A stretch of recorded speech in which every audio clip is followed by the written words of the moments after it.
Buenos días, buenas tardes o noches, según la hora a la que usted me esté viendo. Soy Moisés Martínez y está en Tierra Mestiza.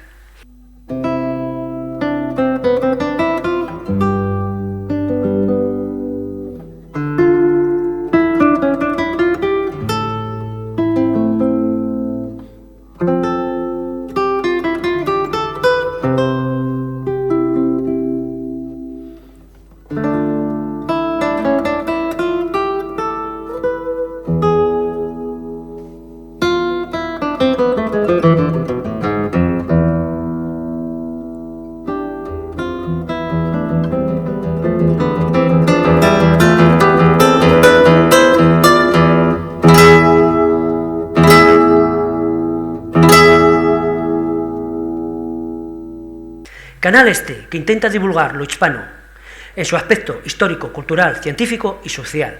Y en el día de hoy traemos una colección única en España. ¿Y quién mejor para hablarnos de ella que su padre y progenitor, don Ángel Corsino Fernández Fanjul? ¿Quién es Corsino Fernández?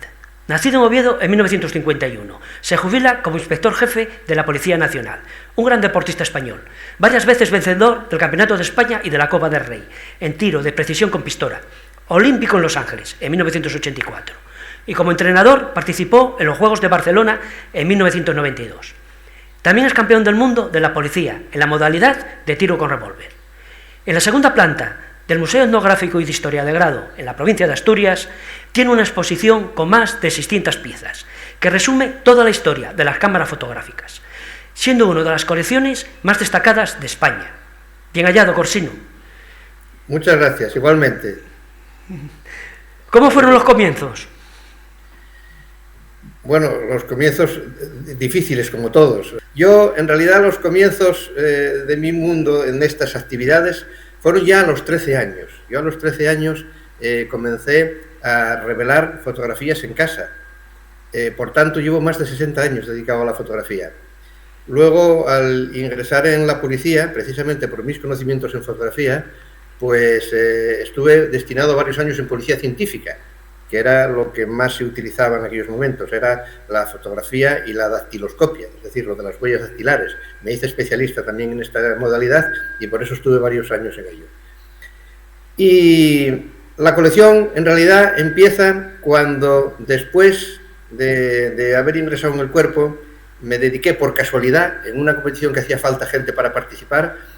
Participé en una competición y sorpresivamente la gané, y que yo ni lo sabía, que podía tirar también, pero se ve que tenía unas cualidades que yo hasta desconocía, y entonces empecé a practicar ya a nivel nacional, a ir a campeonatos de España de tiro, y estuve varios años en el equipo nacional cuando empecé a ser olímpico, y empecé a viajar por todo el mundo, y como tenía ya el gusanillo de la fotografía de antiguo, empecé a observar que en el resto del mundo se vendían en comercios y en rastros y en mercadillos, se vendían cámaras viejas y antiguas y usadas que nosotros en España prácticamente no teníamos porque éramos un país relativamente pobre con relación a estos otros países que yo visitaba, ¿no?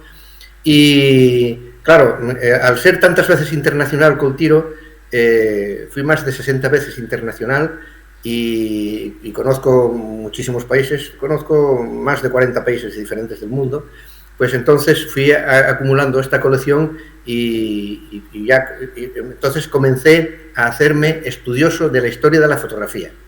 Porque vamos a ver, en esto del coleccionismo de las cámaras, como en otros muchos coleccionismos, yo traté de ocuparme de que mi colección comprenda toda la historia de la fotografía. Por ponerte un ejemplo, hay coleccionistas que coleccionan cámaras Leica. Las cámaras Leica son unas cámaras alemanas muy famosas y muy buenas, que son muy caras además, y a lo mejor hay coleccionistas que tienen 50 cámaras Leica y en valor en dinero pueden tener más que yo con las 1.300 piezas que tengo en mi colección. Pero, ¿qué pasa? Que ese señor con esas 50 cámaras Leica, de acuerdo, tiene una inversión en dinero, pero él no puede contar la historia de la fotografía, como yo puedo contar la historia de la fotografía. Como tú bien dijiste, en Grado, en el Palacio Fontela, tenemos un pequeño museo. No está toda mi colección porque por falta de espacio el Ayuntamiento de Grado no me pudo conceder todo el espacio, pero yo allí hago unas visitas guiadas en las que cuento toda la historia de la fotografía con mis aparatos. y es muy entretenido porque cuento anécdotas curiosas y casos curiosos y a la gente le gusta mucho porque la historia está interesando a mucha gente. Y por eso te digo que, bueno, que me está dando resultado el haberme dedicado a toda la historia de la fotografía en general y no a una marca en particular. Según tengo entendido, comenzaste a estudiar medicina. ¿Eso es cierto? Sí, cuando tenía 17 o 18 años comencé a estudiar medicina a la vez que empezaba a ser fotógrafo profesional. Trabajé 4 años de fotógrafo profesional, me di alta como profesional en la fotografía y por circunstancias de la vida también dejé momentáneamente de estudiar medicina y aparqué también un poco lo de la fotografía para tratar de ingresar en Policía Nacional, en lo que en aquellos años se llamaba el Cuerpo Superior de Policía. Era lo que denominaba a la gente vulgarmente la policía secreta, porque vestíamos únicamente de paisano. Luego, años después, vino la unificación con Policía Armada, que los hicieron civiles a ellos para poder unificarlos con nosotros, y se creó el Cuerpo Nacional de Policía. Y la medicina, quise volver otra vez después de estar en el cuerpo, pero a pesar de que me daban facilidades para poder acudir a las clases y tal, el trabajo no me permitía hacer las cosas y entonces la medicina lo abandoné.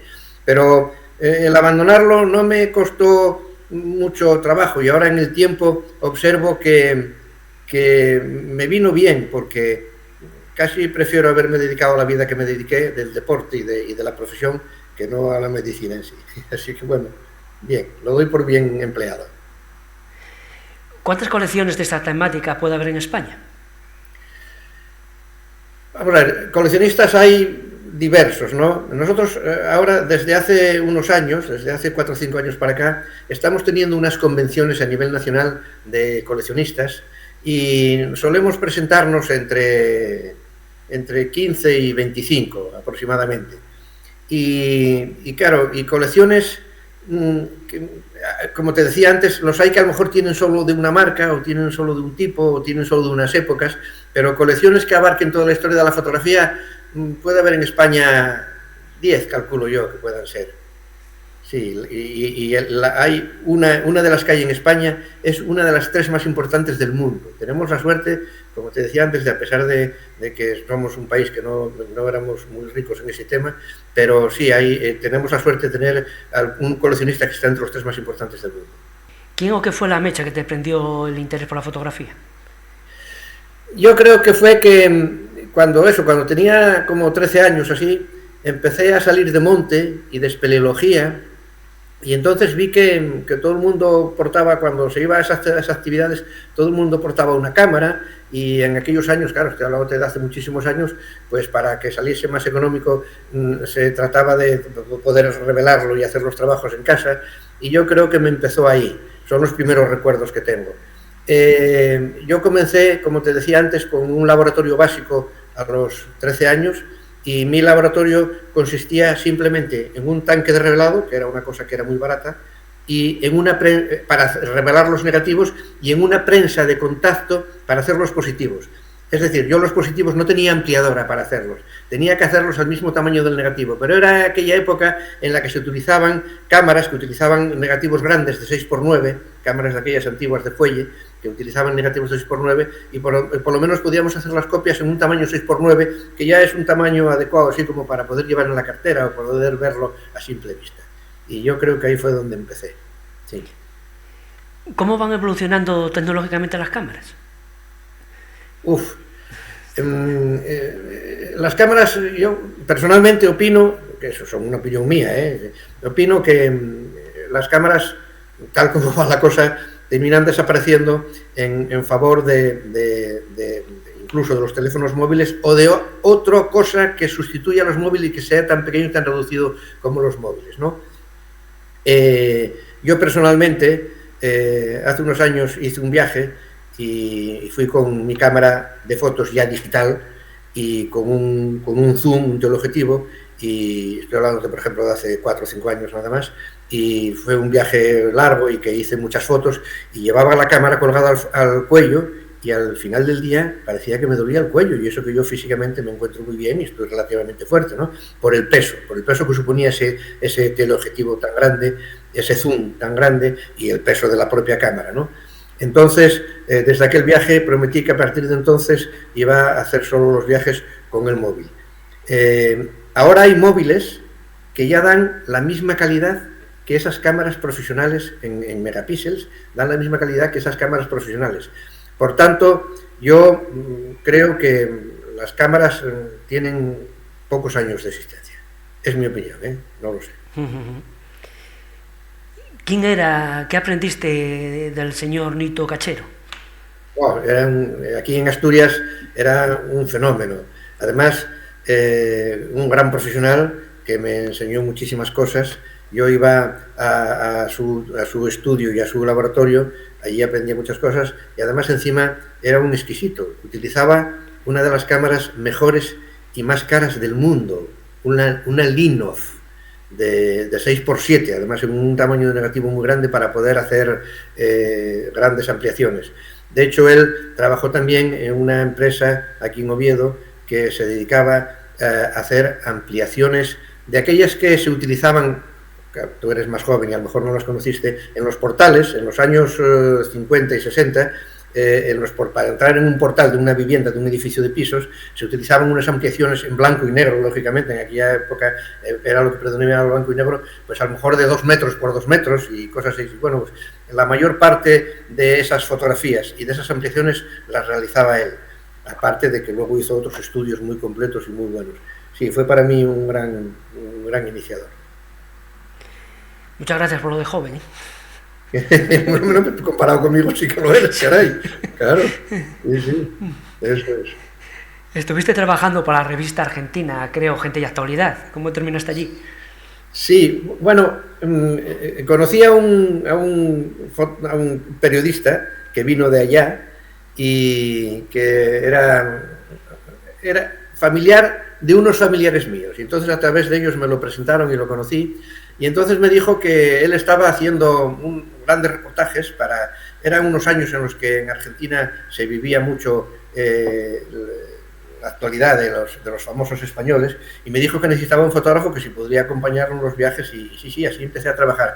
Y sí, yo recuerdo que hicimos, por ejemplo, era de la que salía el cantante Víctor Manuel, hicimos un gran reportaje del cantante Víctor Manuel, que salió en la revista, era de la que se leían muchas novelas de Corín Tellado.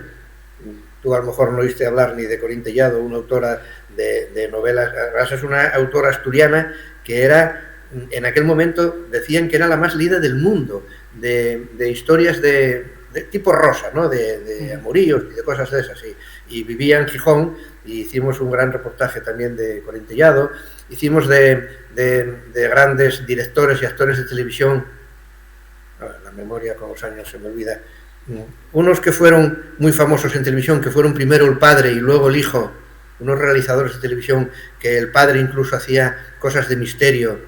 Cago en la mar, se me olvidan bueno, tienes que perdonar. Bueno, pero en fin, hicimos muchos reportajes de muchas cosas muy interesantes y muy bien, estuvo muy bien. Fue una época para mí muy fructífera y muy interesante. Y además encima, cuando hace unos años traté de hacer una especie de eso, de como de currículum mío, miré y veo que sigue existiendo la revista Gente y Actualidad en la Argentina, sigue existiendo. Sí. ¿Quién era y cómo influyó don Joaquín Naredo en tu aprendizaje? Hombre, Joaquín Naredo fue, además es como de mi misma edad, pero él ya trabajaba profesionalmente anteriormente a mí, y con él también aprendí mucho. Fue una época en la que me dediqué a hacer reportajes de boda, porque era lo que daba dinero, y además encima con él aprendí otras muchas cosas. Él era, además de fotógrafo, era retocador profesional. Era de la que se retocaban las fotografías, incluso las de carné. Esas tan pequeñitas que se hacían de carné, se retocaban en los hombres para disimular un poco los trazos de la barba, y en las mujeres para quitarles arrugas, y fue un hombre muy interesante. Y seguimos teniendo amistad a día de hoy, y seguimos muchos años caminando juntos en ese sentido, sí señor. Sé que hay un tema muy interesante que explicas a la perfección.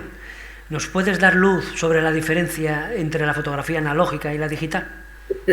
Sí, es un tema muy sensible para mí. Yo tengo unos artículos y doy charlas y conferencias sobre este tema, en las que digo que es falsa la clasificación de la fotografía en analógica y digital. Vamos a ver, hay gente que todo lo que no sea digital lo consideran analógico. Eso en algunos campos es cierto, por ejemplo en la televisión. La televisión sí nació analógica y hacia el año 90 y tantos, o el 2000, pasó a digital. Sí, la televisión nació analógica, pasó a digital, pero no. La fotografía nació química, solo fue analógica durante 4 o 5 años, en los años 80, y pasó a digital. Fíjate, la primera vez que se envió una imagen analógica de un país a otro fue precisamente en los Juegos Olímpicos de Los Ángeles, donde yo participé como deportista olímpico, y por eso siempre me interesó mucho además este tema. Pues eso, en el año 84 fue la primera vez que se sacó una cámara analógica. Ahora os explico un poquitín más en qué consiste una cámara analógica, y unos fotoperiodistas de Japón fueron a los Juegos Olímpicos de Los Ángeles y desde un coche en el aparcamiento del Estadio Olímpico transmitieron vía telefónica las imágenes al Japón. Eso fue un hito terrible. Nunca había ocurrido en el mundo que tan rápido se pudiese mandar una imagen, ¿no? Y entonces ahora para indagar un poquitín más voy a deciros lo que es la fotografía analógica. Las cámaras de fotografía analógica, mirad, es que hay hasta profesores de universidades. Yo oigo a veces vídeos por internet de profesores, sigo a veces mucho a uno que es de una universidad de México y que dice que es catedrático de fotografía, y llama a la fotografía química, que fue la primera, la llama analógica. La fotografía nació química, que la podemos llamar química o argéntica porque es de sales de plata o de negativos o de rollo o de tradicional. La podemos llamar de muchos tipos, pero no analógica. Analógicas son cámaras que utilizan el mismo sistema analógico que utilizó la televisión analógica. Pues antes ya dije que la televisión nació analógica y hacia el año 2000, un poco antes, pasó a digital. Bueno, pues las cámaras analógicas son cámaras, se empezaron llamando cámaras de vídeo fijo, porque utilizaban el mismo sistema de vídeo PAL, que uno de los dos sistemas que había de la televisión, ya sabéis que había sistema PAL en Europa y el NTSC o SECAM en Estados Unidos. Bueno, pues estas cámaras analógicas utilizan el sistema de vídeo PAL. Esta es una cámara analógica, esta es una Mavica. Fijaros el formato que tiene, es un formato totalmente distinto al resto de las cámaras. Casi nadie las conoce aquí en España, porque yo creo que en España no hubo ningún diario, solo se utilizaron para los diarios. ¿Por qué? Porque tenían muy poca resolución. Pero eso no tenía mucha importancia, el que tuviese tan poca resolución, porque era la época en la que las imágenes en los periódicos se grababan por el sistema de medio tono, que era aquel sistema que era de puntitos blancos y negros. Muchos puntitos negros daban un tono negro. Si se mezclaban puntitos blancos y negros, daba un tono gris. Y si había ausencia de puntitos negros, era el tono blanco. Eso eran las fotografías en blanco y negro de los periódicos. Solo hacia 1990 los periódicos empezaron a utilizar el sistema offset, que ya era mucho más completo y ya incluso hacía fotos en color y eso, ¿no? Pero bueno, al principio estas cámaras que tenían muy poca resolución, solo 0,3 megapíxeles, fíjate. Sin embargo, los teléfonos móviles hoy tienen 50 megapíxeles, que es más de 160 veces más de resolución que lo que tenían estas cámaras. Por eso estas cámaras no se vendieron al público y no se conocieron, solo eran para fotoperiodistas que querían mandar rápido vía telefónica las imágenes. Y grababan las imágenes en estos disquetes, ¿sabéis? Que no sé qué es el brillo, en estos disquetes que se llaman floppy disk, que son electromagnéticos.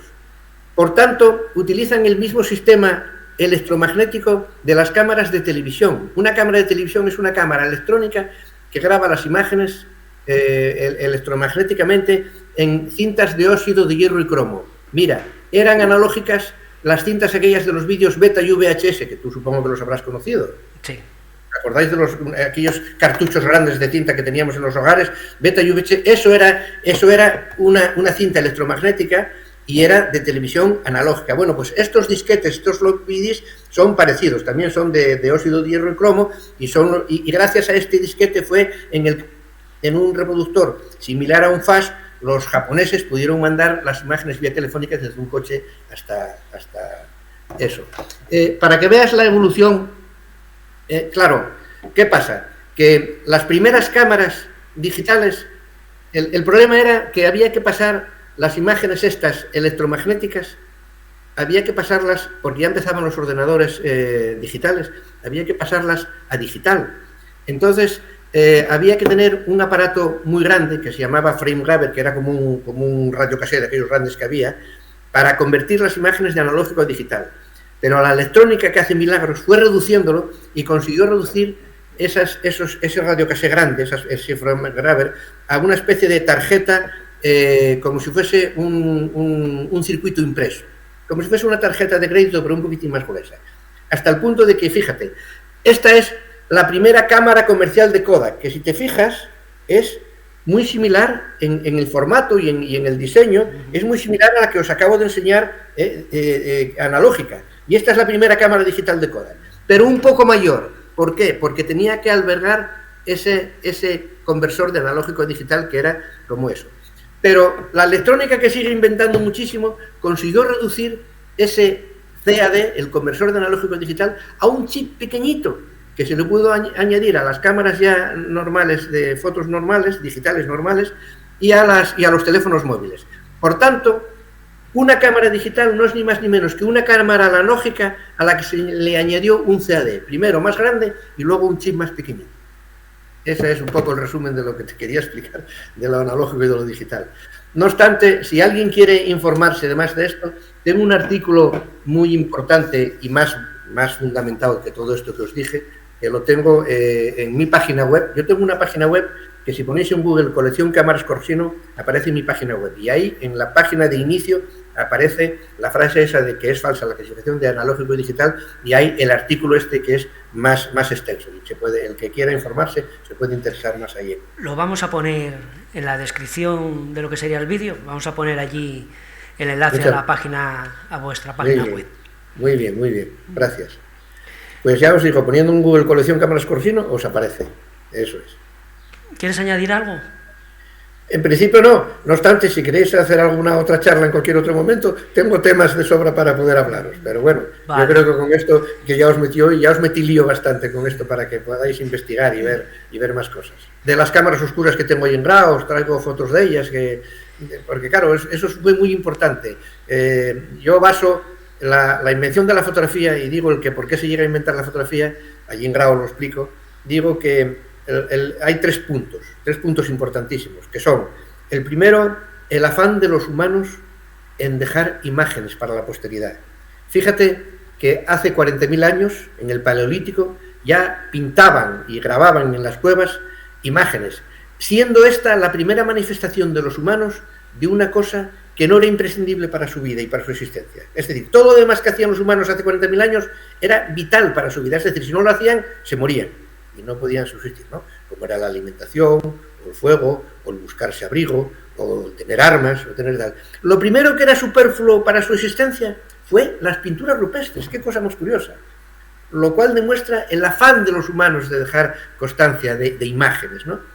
Yo baso el llegar al invento de la fotografía, el primer punto ese. El segundo, que en el siglo X se inventó la cámara oscura por un tal Alacén, cerca de Bagdad, en Irak, cerca de Bagdad, habiendo estado preso en una prisión, le entraba por un orificio muy pequeñito, que luego se denominaron estenope, que viene del griego estenope, y observaba que en la pared contraria se veía la imagen del exterior invertida de lado.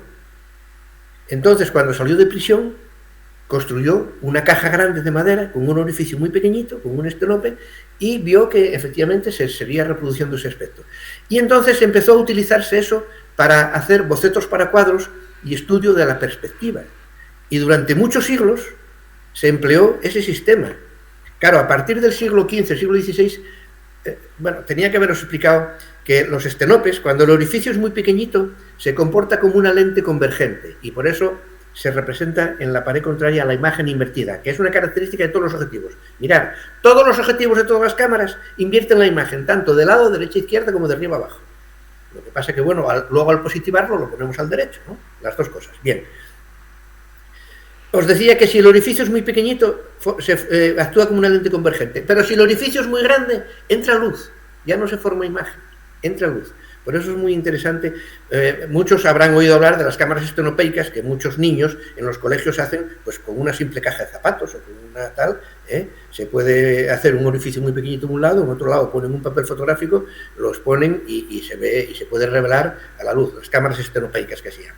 Bien, eso es el segundo motivo por qué se llega por la invención de esto. Y durante siglos, bueno, en el siglo XV ya Leonardo da Vinci deja 175 escritos definiendo que él utilizaba cámaras oscuras para hacer eso, bocetos de sus cuadros y estudio de la perspectiva.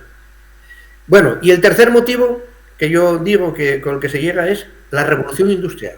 Y la gente me dice, uy, qué cosa más rara la revolución industrial. Pues sí, la revolución industrial es que fue una explosión de inventos tales en química y en otros muchos productos que hace posible que empiecen a investigar y ver que las sales de plata... La plata ya sabían que se ennegrecía con la luz, pero igual tardaba una pulsera de plata, todos sabemos que en un año así se ennegrece con la luz.